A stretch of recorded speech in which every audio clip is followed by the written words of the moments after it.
Hey, just a quick detour, guys, before we get back to the video. It's me, guys, Mauie here. Let's take a quick detour before I get back to the video. This isn't a sponsored video or anything. I just want to take my time to thank Throttle for actually getting me this radiator. I got a water pump coming in as well, and then I got a thermostat, which I'm going to do later whenever they come in. Like I said, guys, I got this for a deal. Originally, it was for $360 on their website, but the day I got it, I actually got it on sale. Paid about $280, give or take, after shipping and handling and getting it here as soon as possible, which actually I got it here in 2 days with the thermostat and the water pump. I ended up paying about $460 after everything. Just want to give them a shout out real quick. Really cool people. Their content's amazing, so make sure you guys go like and subscribe to their channel. And then also I want to thank Amazon, for the little things that they also got me. Basically, it was this pan. Cheapest place I could actually find it was at Amazon. Quality seems pretty good. I got the gasket as well. Comes with silicone. And this tool, I actually got it from O'Reilly's. And these things, just at your local parts store, you got it from O'Reilly's as well. All right, guys, well, let's get back to the video. Let's do it. Peace. Hey guys, so again, one more last thing before I install these axles. So on the passenger side, it's longer than the driver's side, as you guys can see, because it connects to right there, right? Where's it at? Or my bad, inside of right there, and the knuckles right there. See, guys, it's right there. And then for the passenger side, it's all the way in there. So it's like two pieces. It's like a straight bar that goes about to like right here where these bolt holes are, and then that's the CV boot at the CV axle itself. But just keep in mind, guys, when you install these, don't forget to put these bolts back in as well. There's two up there, and then there is one right there. Not too bad. Get this through here, just like that. This will definitely be easier if you guys have somebody here to assist you guys. But for the time being, I'm a one-man show, but it can still get done. Just gotta have some patience. Oh, is it in there? All right, it's in. Just gotta line up these holes. Okay, those are lined up. That's basically it. Usually what people will do, just in case, they'll give it a little thump, and you're gonna hear a change in the thump, and that's how you know it's seated correctly. Let me see if I can show you guys what I mean. This is what you guys want to see. All right, so we go right there. You guys can see it's perfectly seated, and that's basically what you want. Look, it's in all the way, and also these are also lined up with their holes, as you guys can see right there. Right there. So that's how you know you're seated all the way. All right.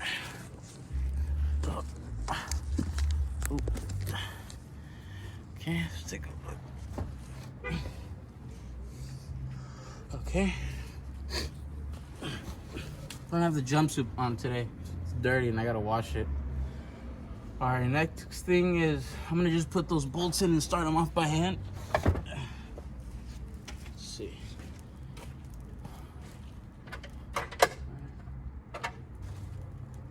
Okay.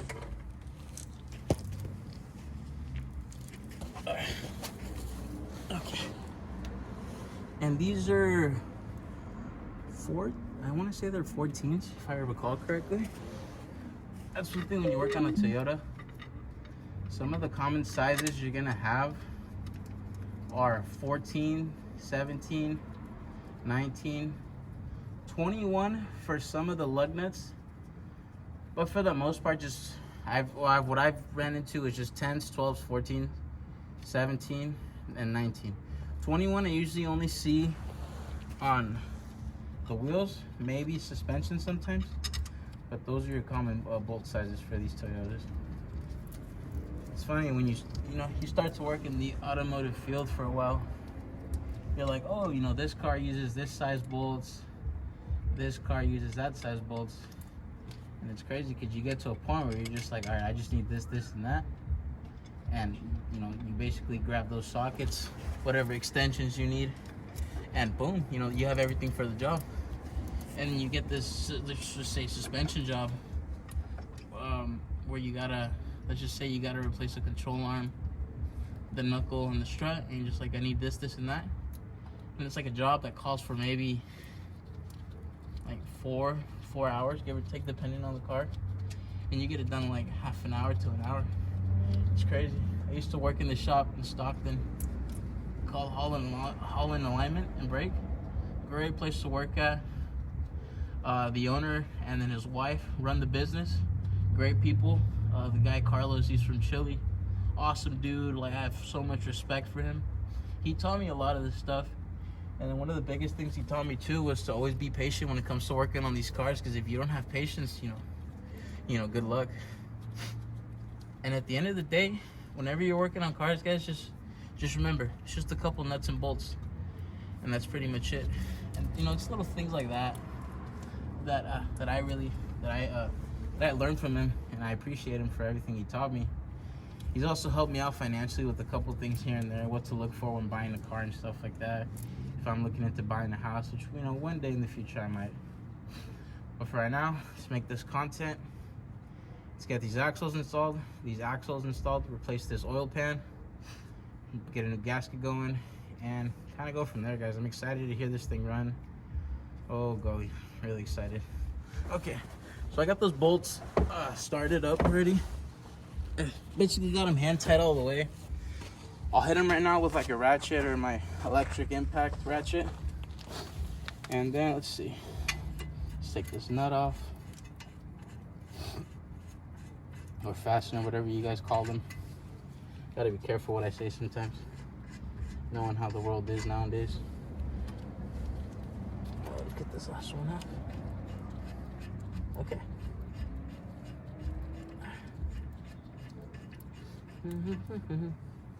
Alright, so this one thing I like about this car is that the ball joint can actually disconnect from the lower control arm. It's literally just, oh, be careful. Okay, let's pop that back in. I don't know if you guys can see, it's like it's 2 nuts and one bolt, and boom, you know, bam, it comes off. Let's get this lined up, pull this back. Very careful here.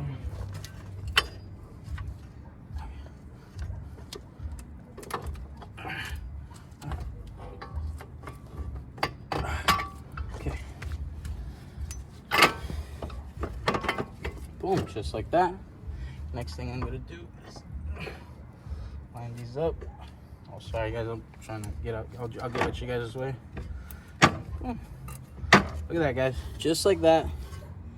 We got this side done. All we gotta do now is bolt everything up. And let me go get the axle nut real quick. But yeah, like, to be honest, guys, I found on these Toyotas, for the most part, suspension's pretty easy on these cars. Like, when I was trying to drop my transmission, believe me, I could have got it done way sooner than I thought of. But me being the stubborn person that I was, and I'm working on it, I could try not to always be so stubborn. I just had to drop the subframe, and that transmission would have came out so fast, guys. Instead, I just fought it. But, you know, something that I definitely learned. Even though I've already done this job once already on my car back then a couple years ago when I was going to UTI. My clutch actually gave out on the way to work. Luckily, I was lucky enough for the shop that I was working at the time. What do you call it? Excuse me, guys.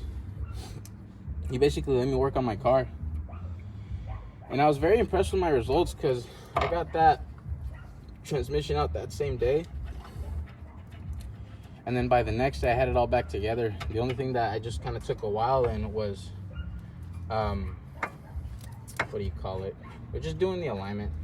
I don't know why, but luckily at the time I owned an Integra, and that's actually the first car that I personally bought with my own money. Unfortunately, due to financial reasons, I had to sell the car. It's kind of sad, but it is what it is, guys. Like I said, I got this new project car coming. I want to say hopefully next month, maybe the second week, I can bring it over. And we'll just say it's also a JDM car. It's not like those iconic. It's not like the Type R or anything. But you guys will see what's going to come to the channel. I want to say, like I said, we're in March today, like mid-April. me bringing onto it, and it's a I gotta diagnose it as well. It's a crank no start.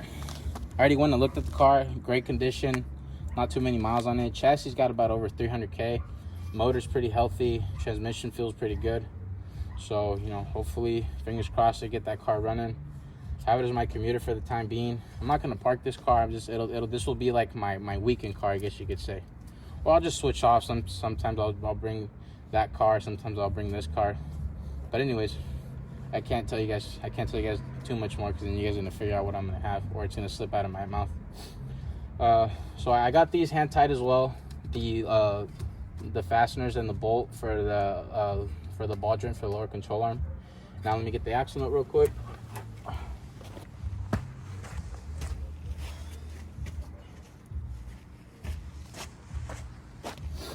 Okay. Got that started. I mean, remember guys, always start these by hand. Never just zap it with your ugga dugga. You guys who work in the field will know what I mean when I say the ugga dugga. Let's see, 17. I got it. I'm gonna zap these bad boys real quick. Oh, sorry guys. And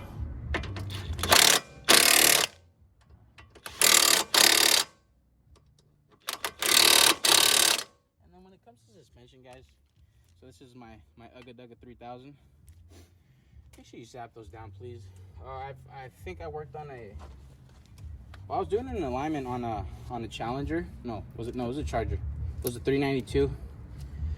And then I raised the car up. We would always do it to check the suspension and stuff. And oh, one sec, guys. That's a 19, 17.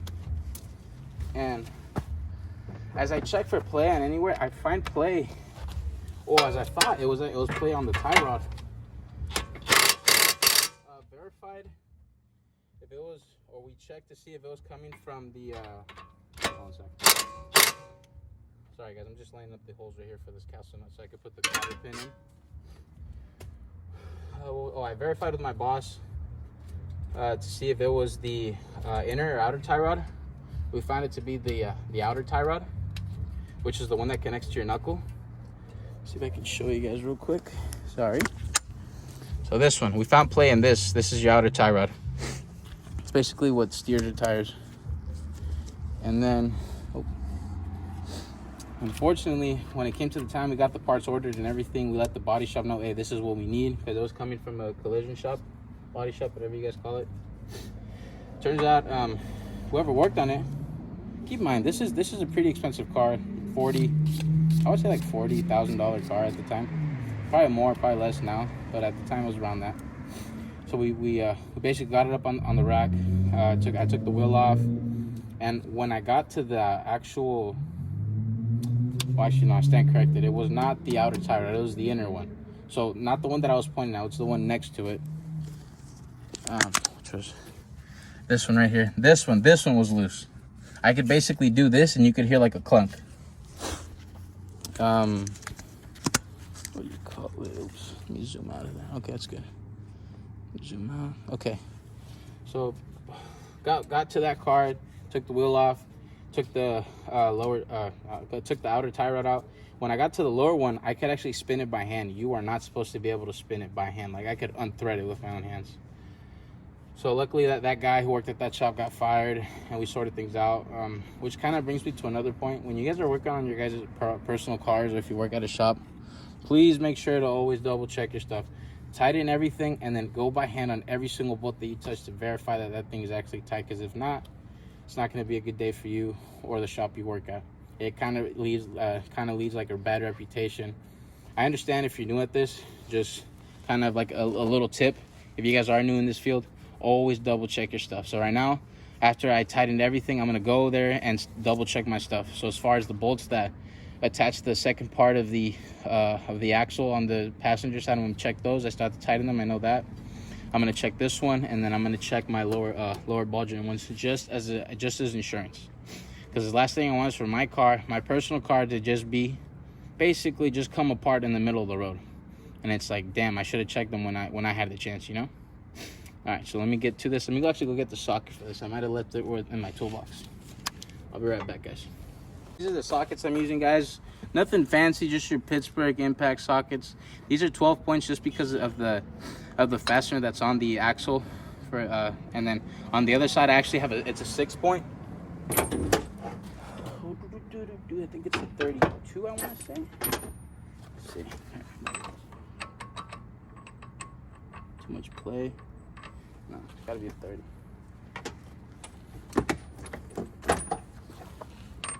Perfect. Okay. This is basically you just zap it in, guys. You just send it. All right, that's in. Threads are good. Good. So you see this little indent right here on these axles? What you're gonna want to do, you're gonna get a flathead and just basically hit it. So I have these screwdrivers or flathead screwdrivers that have like a metal portion at the end where I can just bang it with the hammer, and it's basically gonna dent this, and it's kind of like I guess you could say like an insurance to make sure that this doesn't spin right off. So let me go get that real quick too. You can use a punch as well. I mean, I have these screwdrivers, so this is what I'm gonna use. Just be careful, make sure you don't hit the threads on the axle.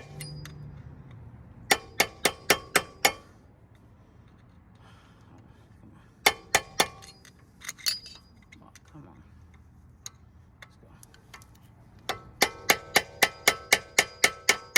Okay, perfect, just like that.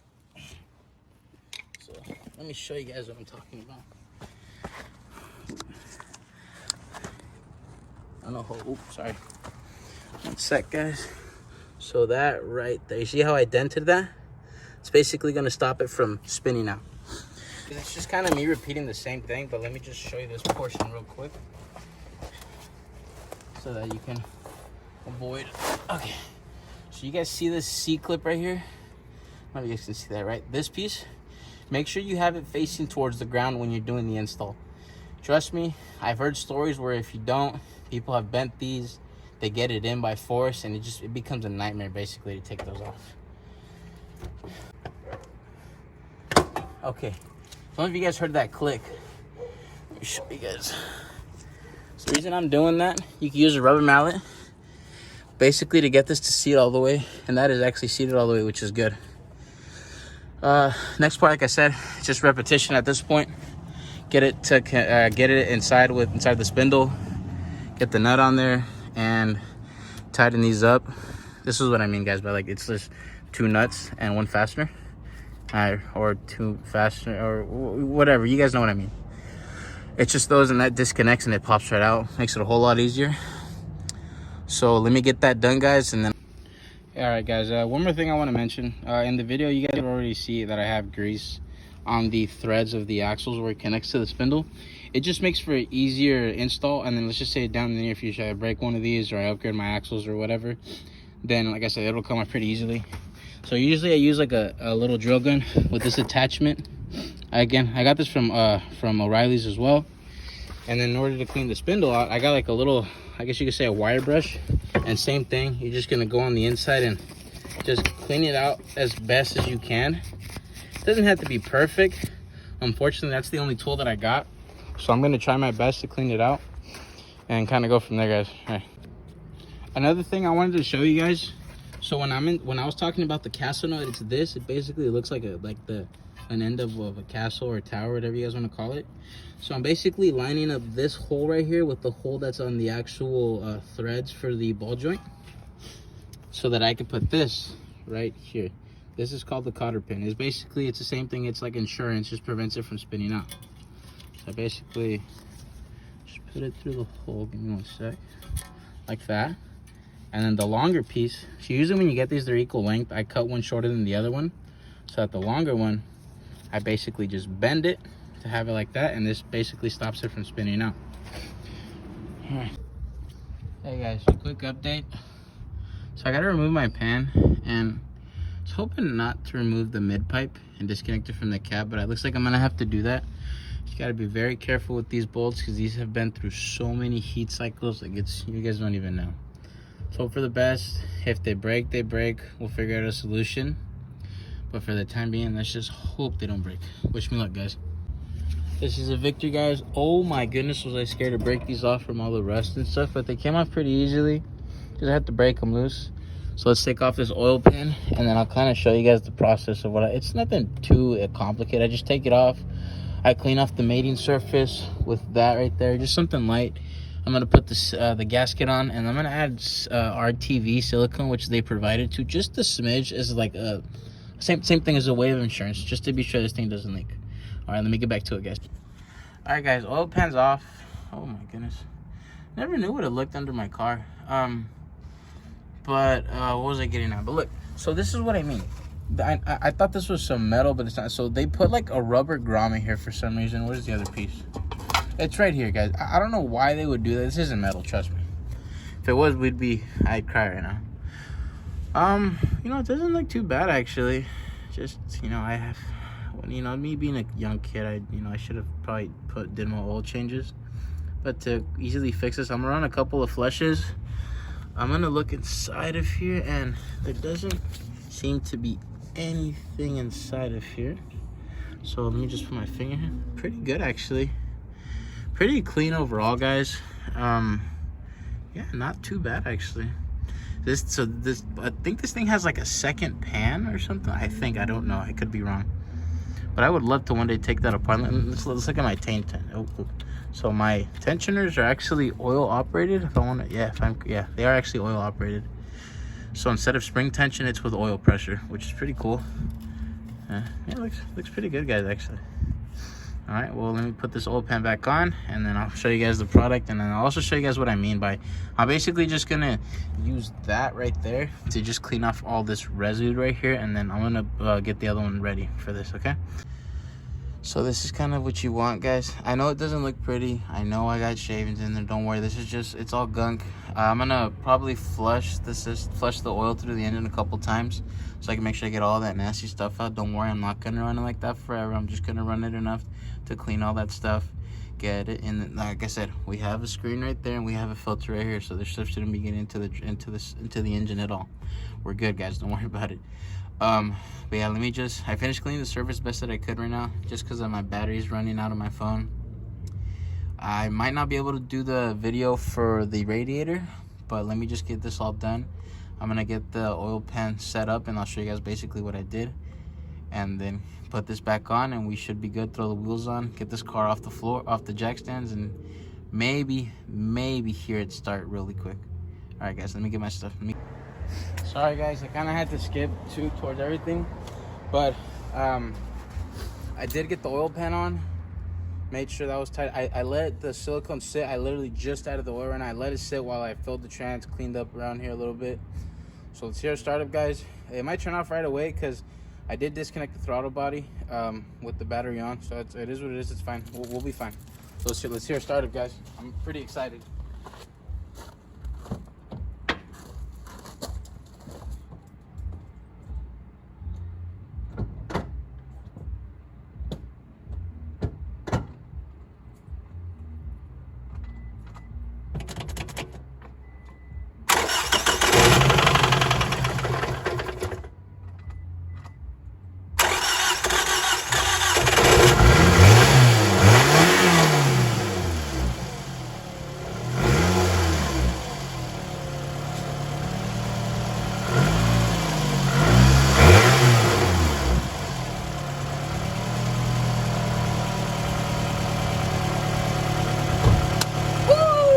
Get it, guys. Yeah, it sounded a little bit rough at first, but it's just like I said, the car's been sitting for like a little bit over 2 months. But I mean, yeah, I kind of had to rev it up a little bit. I don't know if it was starting to get seized a little bit or anything, but it sounds good. I'm excited. Unfortunately, I wasn't able to throw the radiator on. It kind of sucked. But like I said, I'm gonna just wait for the water pump and my thermostat to come in. Get that in one video, and then I also got another video where I'm gonna install the short shifter kit, and also get the bushings in for my shifter cables. And that'll be another one. It's pretty interesting, guys. I'm excited. I hope you guys like this video. Don't forget to like and subscribe. And look at this, man. Woo! She runs, baby. Let's hear a couple of revs, my guy.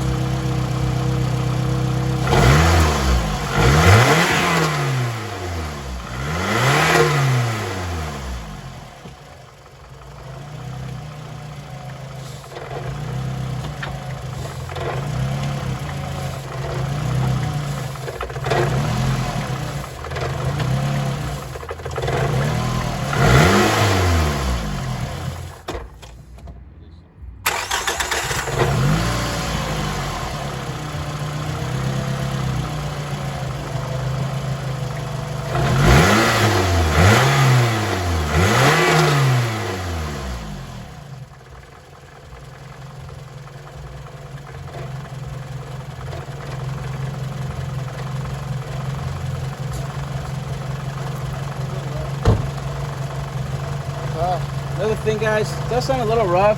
I'm gonna probably run some seafoam through it. It is misfiring. Oh, no, it's not misfiring. Oh, we're good.